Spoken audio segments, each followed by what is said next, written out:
Patay na guys ang isang rider na biktima ng pamamaril sa road rage incident sa Antipolo guys. Patay na siya guys.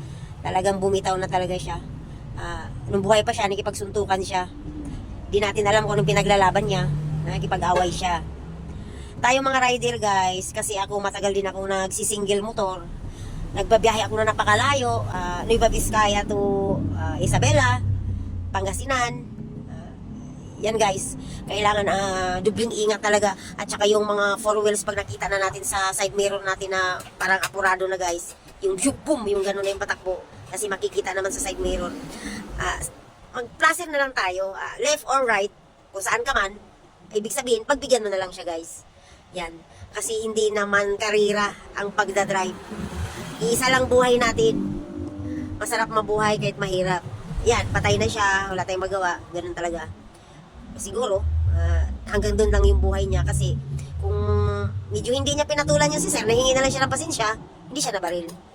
Uminit din ang ulo kasi niya, nakikipag-away din siya, kung ano yung pinaglalaban niya, at kung bakit na ganito gano'n, na nakikipagbubugan siya. Hindi natin alam kung anong takbo ng utak niya guys kasi wala na siya. Hindi na natin siya makakausap. Tayong mga rider guys.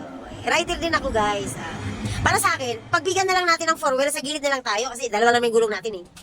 Hindi natin kailangan magpagkarira sa gitna. Mayroon naman sa gilid, pang single, bike, yan, pang tricycle. Doon na lang tayo guys. Huwag tayo makikipagkarira. Isa lang ang buhay natin, hiram lang ang buhay natin. Diba guys? God bless natin lahat.